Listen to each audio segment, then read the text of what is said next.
Okay, so while they are working on the technical little things, so what are digital modes? There are essentially two classes that I would say of digital modes that are out there. There's digital voice, which is DMR, YSL, the D-Star, those kind of things. That's not what I'm talking about. I'm talking about the part that is really digital signals. So communicating text or data over HF radio. So we're good here? Alrighty. So first off, I'm going to talk, digital mode in my definition for the talk today is basically transmission of data. Data means text or pictures or files if you really wanted to, or sending email or communicating your location information, something like that, that is really like pure information. Data that is basically encoded and then basically needs to be translated. What's not part of that is the slow scan TV, CW, audio, things like Hellschreiber, which are really look like a fax, and then fax and weather information. Those are also super interesting things that happen out on the airwaves, but they are not going to be part of what I'm talking about. So we're not going to talk about the digital audio, all the things that are out there, the Hellschreibers, the WeatherFax, the NavX, etc., etc. If we have some time in the end, I'm going to talk quickly about Echolink and All-Star, which are also ways to communicate with pure digital data over the airwaves, and which is a little bit more complicated setup in terms of it provides more of a service. So what are the modes that we cover? We'll talk about Whisper and APRS. Those are modes where you're only sending information out, really. The primary idea is you send out information, there's no interactivity, it's just out. And you can obviously receive it too. Then we'll talk about some non-interactive modes, which are going to cover FT4, FT8, JT65 and JT9. Those are more for propagation testing. So you send something out, someone else sends something back, but you're not really communicating with them, as in you're not sending text or talking to them in any way, shape, or form. Another class is what I would say interactive exchanges, peer-to-peer. Those are things like PSK31, which been around forever, RTTY, which been around forever and a day. Things like Olivia, Contestia, which are still out there, probably less popular than what they were when they started, but it still works and it's pretty interesting. And then JS8, which is a more recent mode that came up that also allows you to be interactive. And then the third or the fourth class, that is basically exchange services, where something is provided on top of just exchanging data. So these are things like WinLink that use Pactor or Vara as a protocol underneath it, and you can send emails, you can send pictures, you can basically do an and a connection into the internet or whatever is on the side in terms of an IP network.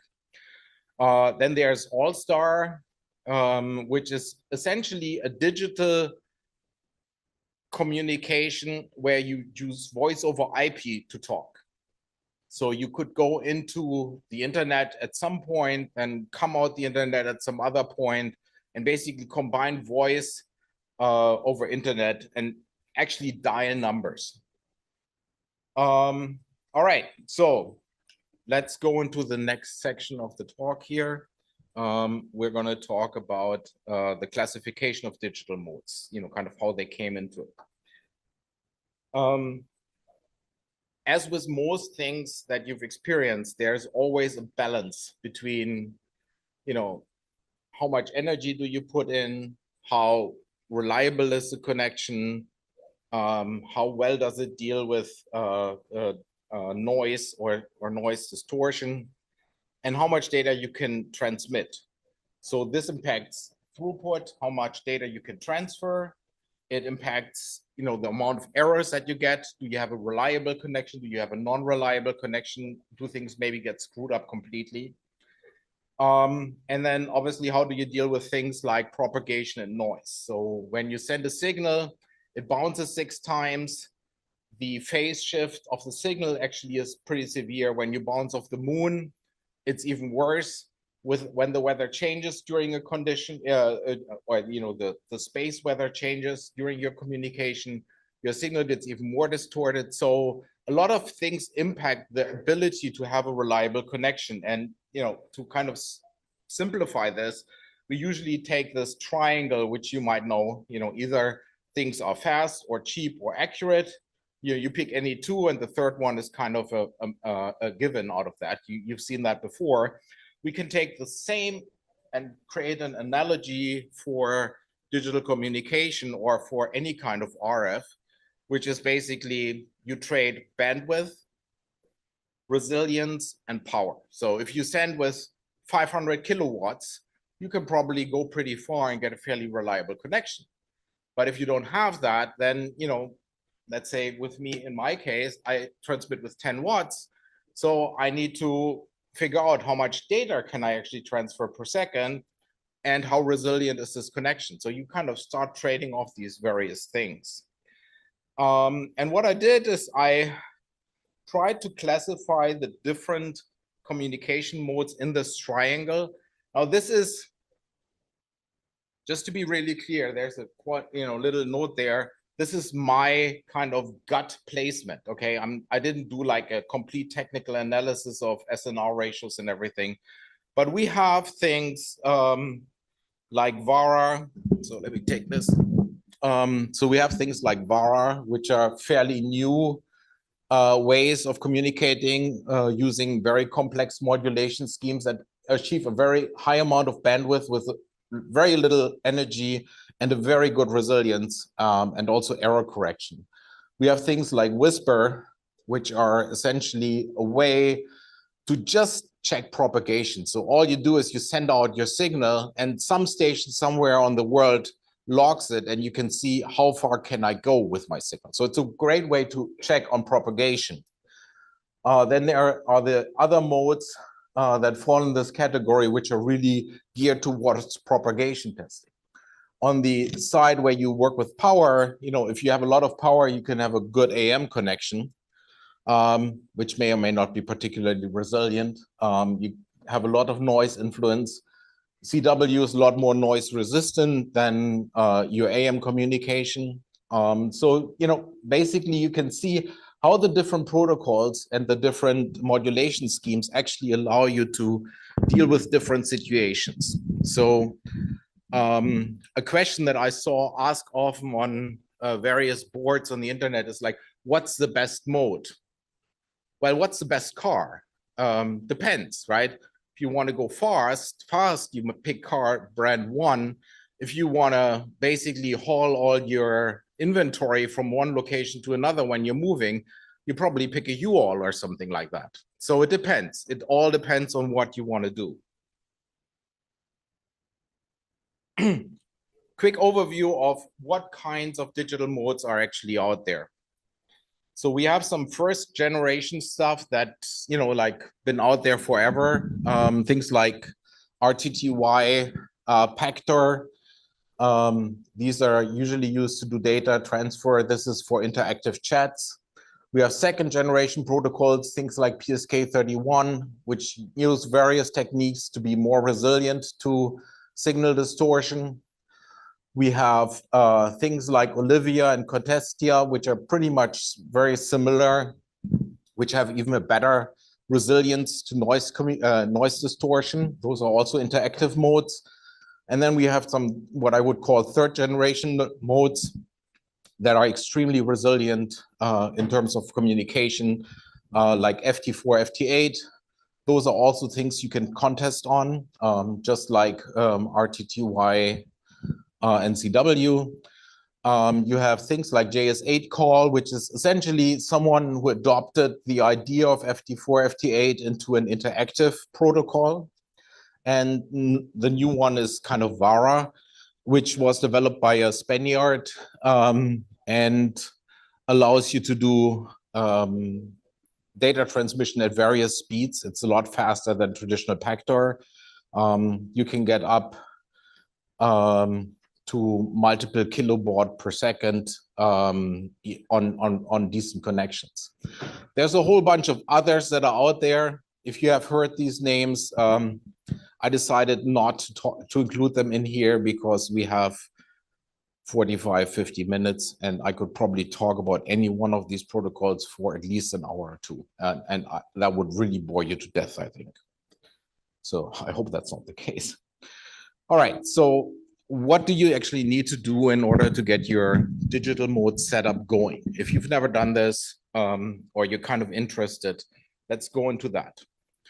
So in your traditional setup, you basically have your antenna, you have your cabling, you have your transmitter, receiver, and then you would probably plug in your headset in here, just like what Ron does out there. You talk, you listen, and that's all, right? When you want to go and transmit data, you basically need a modem, a modulator, demodulator. You guys heard that. So that's, you know, in the old days when I was, well, I was probably pretty old at that back then too. You know, you had the and then you transfer data. So same thing here. It's exactly the same idea. Then on top of that, you need a decoder, encoder, which basically takes the text you put in, creates a bit stream that then is fed into these things or comes out of these things. And then you have a terminal to interact with it. And the terminal might be something more complicated. We'll get into that. So that's a basic setup. And I have, when we talk through the different modes, this as a kind of guiding principle to explain how this comes together. So the idea is you have your transceiver. Out of that, you get your 3 critical signals in order to do any kind of digital mode. You have your audio signal that comes out of your receiver, which would basically go in your ear. You have your microphone, which is basically what the modem talks to. And you have your PTT to enable transmission. So those 3 things will recur. It doesn't matter what digital mode you're talking about. These things you will always have to configure. Obviously, picking the frequency and other things are bonus. You could do that manually. You could have the tool do that.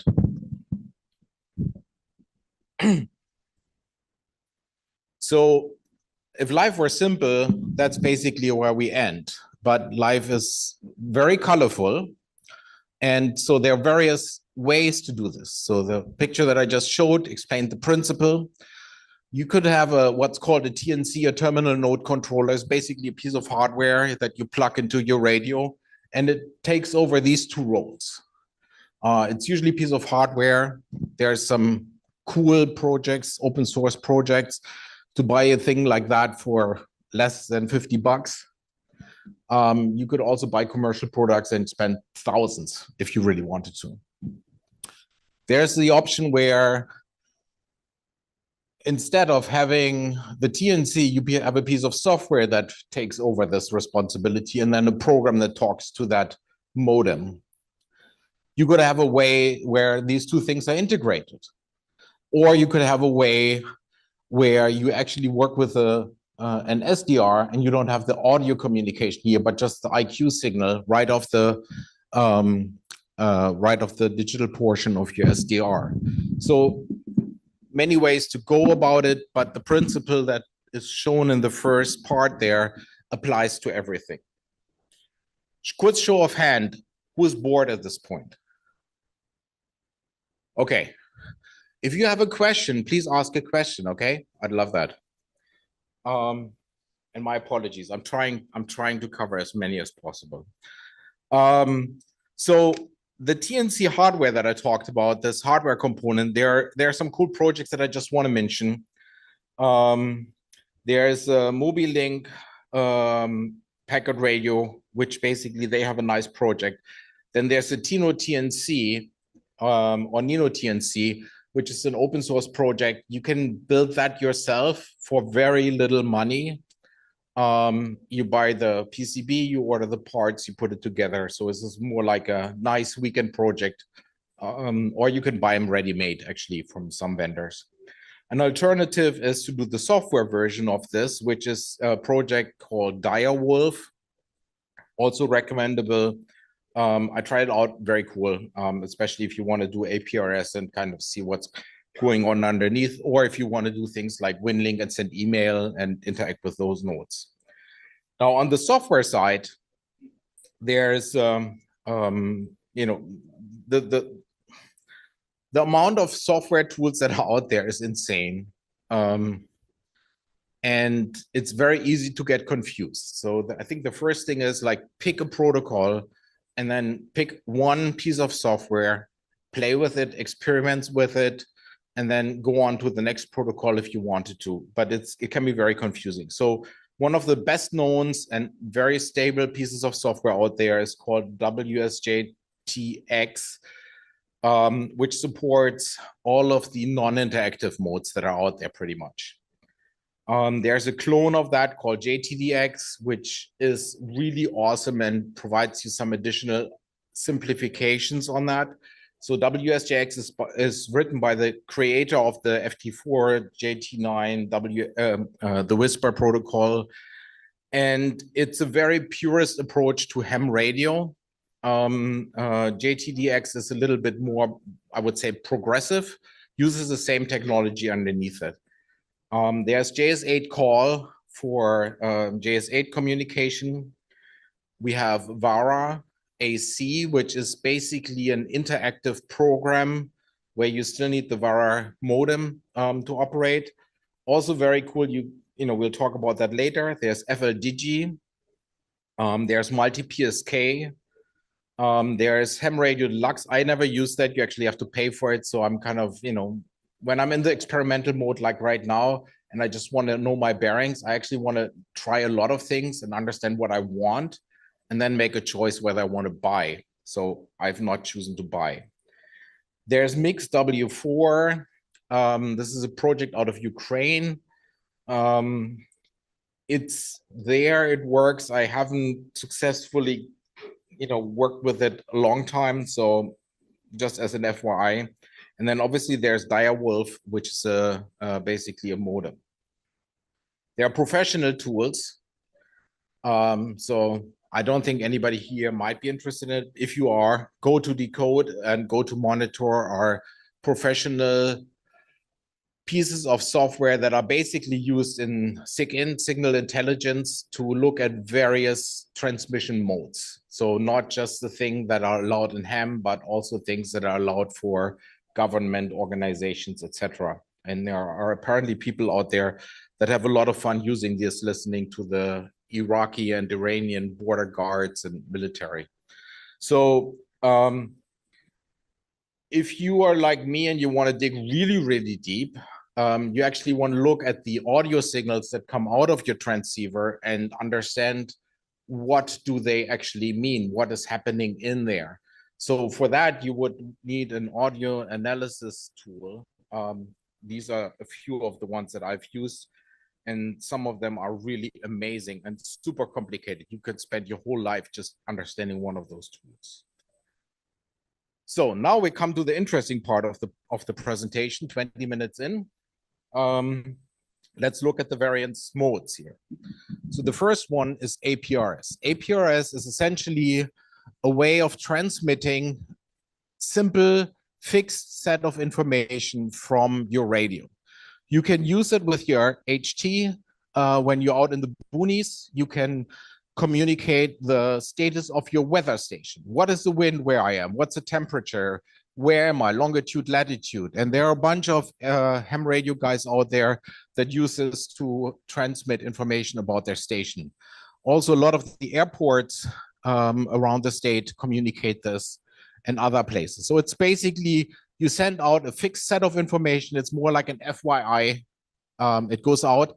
There are various pieces of software to operate with it. And the way you would use this is you have your transceiver. Again, this could be your handheld. You connect it with the cable to either your mobile phone, or you could use things like Direwolf and Pinpoint in order to transmit and receive these pieces of information. If you have questions, just raise your hand while we go through these. Otherwise, I'm just going to slowly walk through them, okay? Go for it.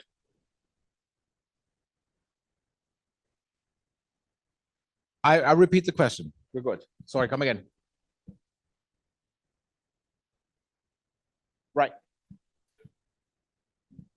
Right. So you can buy or build yourself a cable. You would basically plug it into your HT, into the audio out, your like your 3.5 millimeter connector.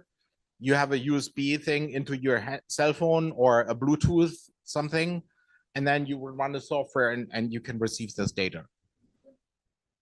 Right. You could do that. You could also run it on a Raspberry Pi or on your PC or whatever. Okay. So this is an example. So here I'm running Direwolf in a terminal, which connects to the two audio channels on my radio. This is the receiver. The receiver then basically gets information on. Now, I don't have anything specific on this map. This is my location here, but I would see weather information, for example, on the trash dump up in Coventry in the northern part of Vermont. They have actually a transmitter where they transmit weather information. The airport that's up there, I would see that. Are we doing okay, Mitch, there? Because you're confusing the audience. Okay. So very simple setup. Main thing here is under tools, you connect your TNC. Your TNC here would basically be the Direwolf. Again, I don't want to talk through a setup of everything in every mode. Again, these are things that can last forever. If you have questions, if you want to try this out and you're not succeeding, look me up on QRZ, send me an email. I'm happy to help you, okay? All right, next one, Whisper. So Whisper is kind of the simplest, no, not simplest, the least energy transmission method. It also uses a fixed methodology. They have 50 bits allocated in the data that they send out for data. You have your call sign, your grid locator, and your TX power. You send this data out. It ends up being about 162 bits that get sent out. It takes about a minute to send this out with very low power. So 1 watt is fine. And then you can go onto the Whisper receiver side and you can see how far your signal reached. So you can easily, on good conditions with a watt, or in my case, 5 or 10 watts, you can go all around the world. I mean, literally, you can go to China, right? No problem.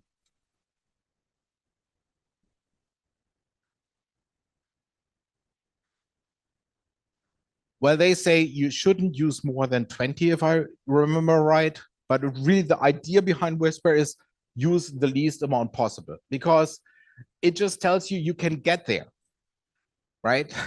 And you couldn't do anything with it. I mean, maybe you could do an FT4 or an FT8, but you would not get an interactive connection. So it's really more for understanding. I think it's more of a scientific experiment than for practical application. But what they do is they collect this data and they use this to come up with these maps, these propagation maps that you can look up and then use for other modes, right? So it's actually really cool. So the tool that you use for this is JTX. This is WJTX. So in this case, I'm getting a few well, this is too small to read, but you basically can receive station signals. You would report them back to them, and they would receive my signal. So main setup here, again, you pick your rig. How do you communicate, set the frequencies? You configure, your CAT control or, basically your PTT. And then you set your audio interface in the software and off you go. It's as easy as that. So if you have a connection, an audio into your USB port, an audio cable into your PC, if you have a radio that has a USB connection and basically has already a digital interface into your PC, it's super easy. And it's kind of fun. I mean, I guess I got signals literally around the world for this one. So let's move on to the next kind of examples, the non-interactive examples. So example here, FT4, FT8. The FT4 transmits blocks every 7.5 seconds. So 7.5 seconds you send, 7.5 seconds you listen. And you either send in the first block and listen in the second, or you listen in the first block and send in the second. But it's always those blocks. So in order to make that work, you need to hook up your computer with a time server to be fairly precise. So you need to be within about 2 seconds. The reason is that the blocks that they send is, in FT4, which is a shorter one, is about 4.5 seconds. And then at 7.5 seconds is the interval. So if your time is off, you basically distort everybody else. You don't want to do that, right? And you will not be successful in receiving a whole block and sending a whole block because you're overlapping with everybody else. So the idea here for these 2, 3, 4 protocols is actually that you have chunks of time allocated and they are fixed around the world.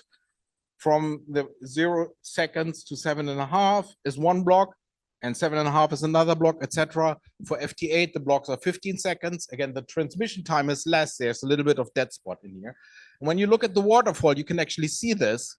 So there's a bunch of people transmitting in different chunks of the audio band.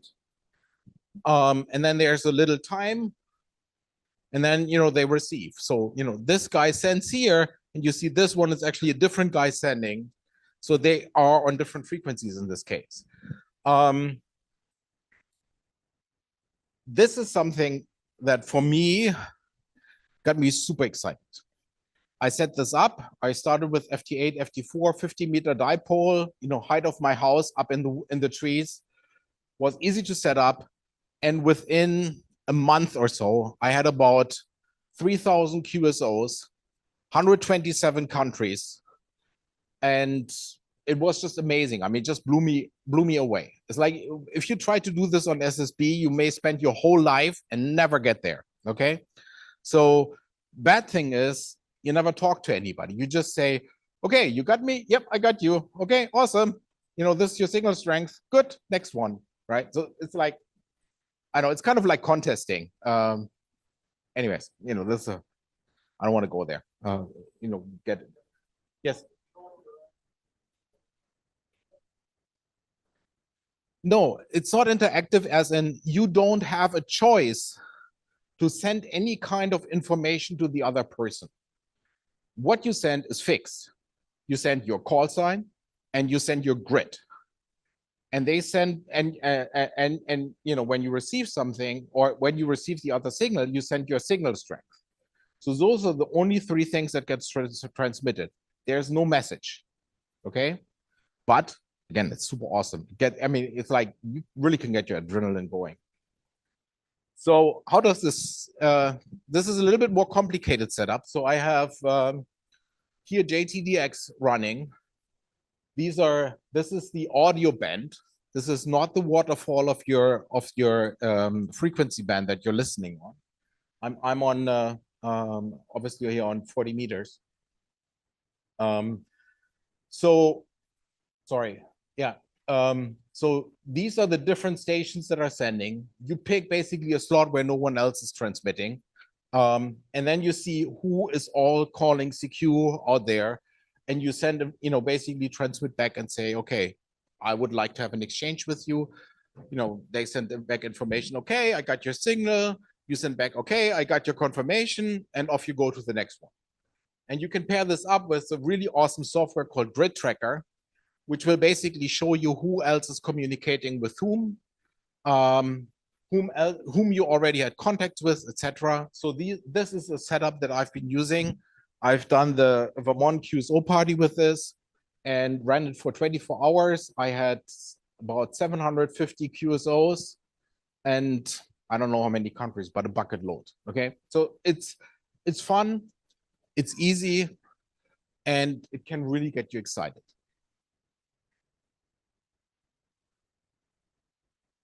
Yes, they're absolutely 2 different pieces of software. So this one basically listens to what this thing is seeing and displays it on a map. I found this super helpful. I started with this. I didn't know about this. And it was a bit frustrating. And then, once you have this can actually hook up to Logbook of the World, QRZ, etc.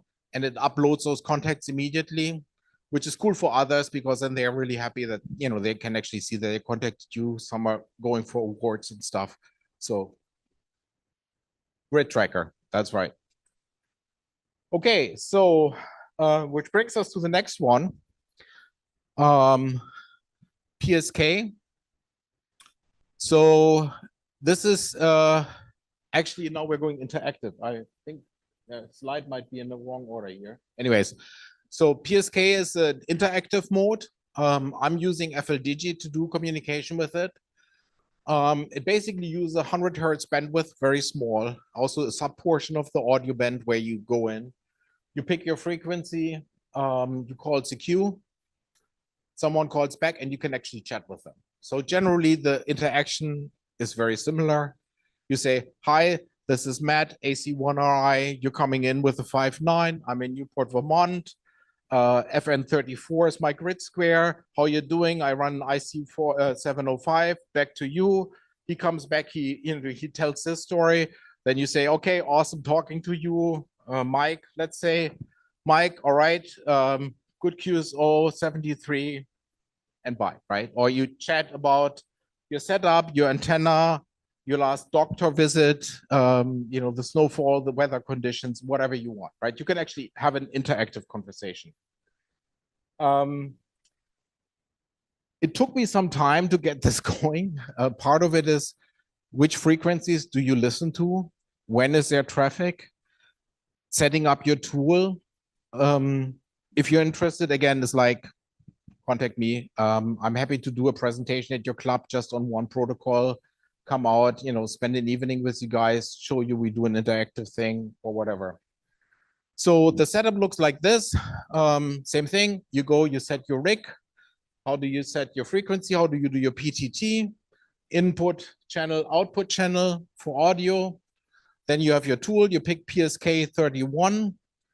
And it's kind of confusing. It's called PSK, and then it's BPSK because it has two tones. So it's binary PSK, two-tone PSK 31, the most common mode that I've seen out there. You basically hook up to a frequency, you do your CQ, and it has a bunch of buttons up here that you can pre-program with messages. Helps tremendously. I tried to use this with one of the QSO parties, and I completely got lost. These guys had their ducks in a row. They knew exactly what to send, when to send it, and the text pre-set up. I didn't have any of that, so I completely got lost. Anyways, long story short, take some time, pick a channel, listen to it, see what they're doing. Do that 10 or 15 times, program your buttons, some are pre-programmed, set that up, and then you'll go for it, right? I mean, it's like that. It's some radio. It's like, try it, right? People want you generally to succeed, and those that don't want you to succeed, you don't care about them anyways, right? So RTTY basically is the same setup. I had 2 or 3 contacts with it. It didn't tickle my senses. It's something that a lot of the guys have been around for a longer time love, because once you get used to something, you start to love it a lot more, right? It's very normal. Try it out. It's pretty cool. Lots of contests. Yes.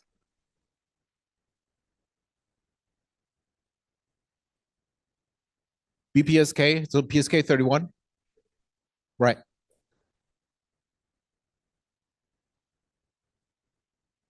They will not talk to each other. B is the most common, right? So the BPSK is a two-tone PSK. The QPSK is a quad, right? And there is 16, etc. And I think there's an 8 PSK. So BPSK is basically the one that I saw all over the place. So you can have a QSO with that any day on most frequencies, or most bands, I should say.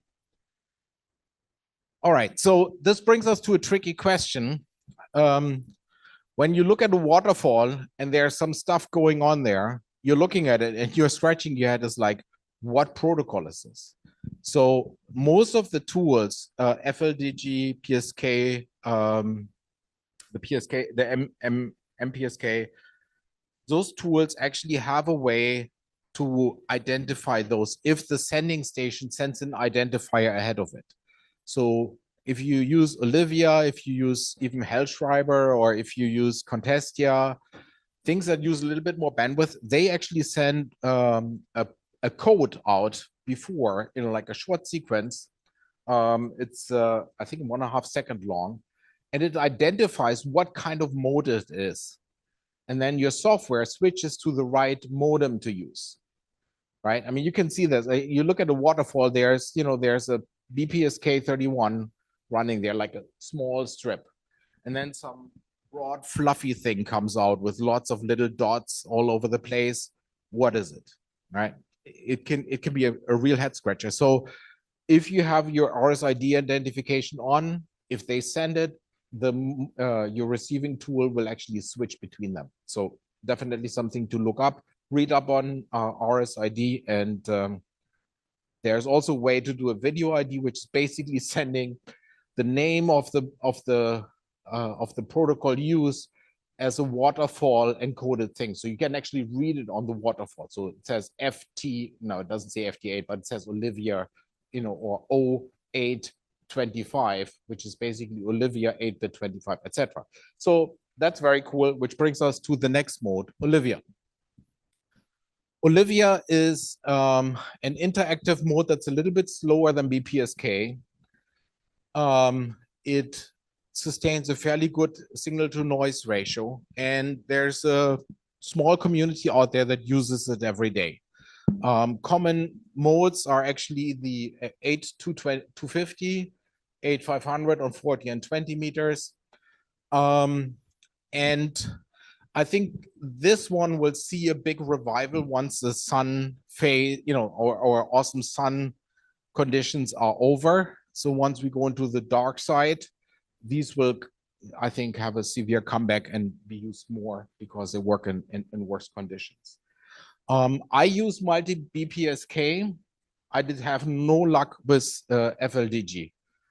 There might be a way to use it. I know people used it. I had QSOs with people that use it. For me, it did not work. I do not know why, but it didn't work. Multi-PSK worked like a charm. So how does this look like? You pick the mode out of the bazillion modes that are out here. You pick the Olivia 225. You pick the right band. And this doesn't come out here, but there's a nice fluffy waterfall that comes here, and it'll hook up, and you can basically have an interactive QSO. Again, you call CQ. It's basically like an RTTY RTTY interaction or a BPSK interaction. It's just using a different protocol. All right, so that was the way how to use an FLDG. This is on multi-PSK. Now, this piece of software is probably the craziest piece of software I've seen, with a purpose for the general audience. It has so many buttons and so many things. This is only half of it, okay? You'll be utterly confused. Watch some YouTube videos, take some time, try it out. The main things here is, you can configure the ID configuration up here, and you enable those two buttons for the RSID and RSID call identification. And once comes in the waterfall, it switches to that mode. And again, you have the interactive portion here. So awesome tool. User interface is the worst I've ever seen, okay? And I've seen some bad ones. Whoever, the guy who wrote it is definitely a genius. It's just, I don't think, yeah, whatever. There's a discrepancy. Next one real quick, JS8 call. We talked about a little earlier. It's a very solid way to do interactive, basically like BPSK 31. You have a special tool for this called JS8 call, which looks like the WSJX, WSJ TDX. Same configuration, very straightforward. So kind of this is the setup. You go into configure, do the stuff, and then you can have a nice call. I had a bunch of QSOs on JS8 call. Again, look up for the frequencies that are out there. It works great. Love it. Okay. So this is just an example of, kind of a bunch of conversations going on, call signs from the guys who called CQ, the interactions that you have, and then also the QSOs that you had in the past. Really nice way to experiencing something else. Then there's FSQ. FSQ, I have not had time to try this out, but it's something that the preppers are very excited about. It's basically something that works great with NVIS, NVIS, you know, the near vertical incident skywave propagation thing. So for your vicinity, a few hundred kilometers or miles in radius, you can do digital transmission of pictures, text, etc. So if you are into the prepping world, take a look at this, or you may already know about it. They have a weekly call on Wednesdays at 9 p.m. on 7.104 megahertz. Again, try it out. It's really fun. So last one, let's talk about the services portion. So I talked about VARA. VARA is an OFDM modulation. There are 11 speeds. It uses a bunch of different tones, 52 altogether, to do interactive communication. It also adopts to the speed. It has error correction. So it's a reliable protocol, similar to Pactor 123. You pay the guy who wrote this a little bit and you get all the speeds. If you don't pay for it, you get just the slow speed version. So it's in order to use it, you have your TNC, which is basically your modem encoder decoder. You run two of those, and then you would run either a WinLink to connect to a repeater to send your emails, or you would run a software called VARA AC, which is basically the same interactive tool that you have. So you run this and then combination with the two modems that I had shown in the slide before. This allows you to send messages to people. They know they have a message. They can pick up the message from you. I had awesome interaction with a guy on a vessel going from somewhere in Virginia to Europe. I had 6 or 7 interactions with him while he was in the ocean. It was my first /MM communication ever. I was super excited. So VARA AC, again, is like the tool to do the service. VARA is the modem or the protocol behind it. You can also use it with WinLink. Okay. If you're confused by now,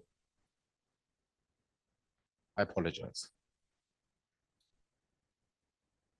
So let's talk about WinLink.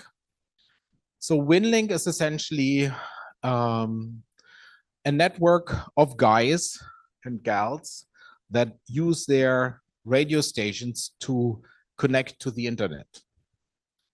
So you would establish an HF connection with either some form of packet radio, so Pactor, you know, etc., AX25, connect to them, and then you can send an email from there. So I have an email account, ac1ri@winlink.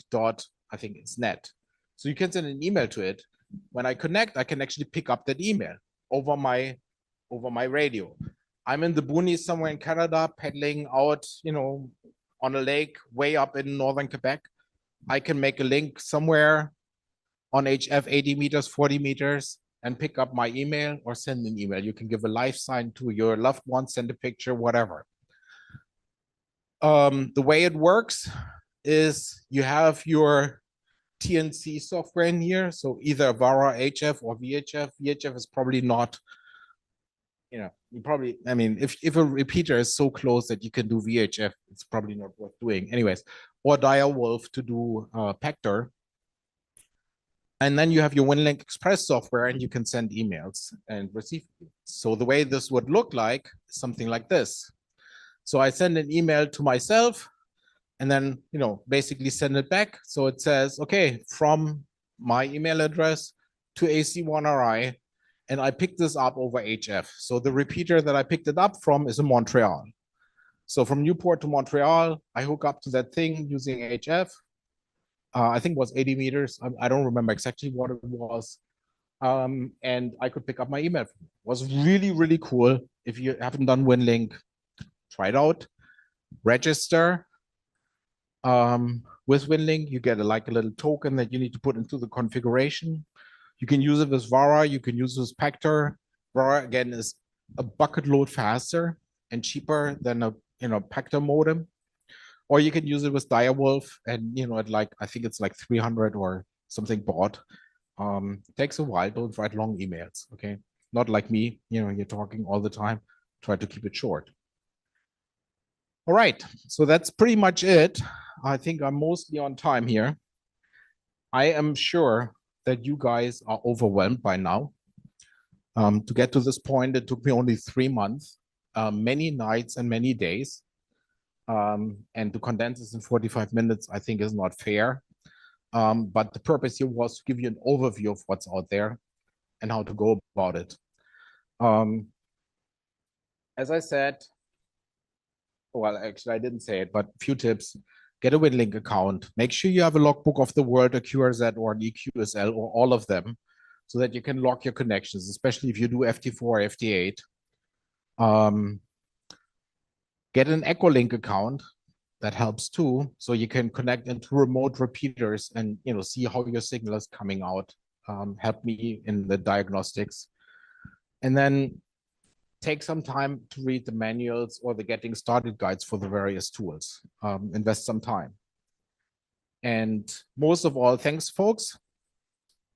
We're going to do a quick Q&A, but what I wanted to make clear is if you're interested in more for your club, for meeting, or if you would like me to have an online session to go through any of these modes and explain it to you and a few other hams, contact me. I'm happy to do that. I'm happy to, just spread the word and help you be successful at your endeavors and your hobby. So with that, questions?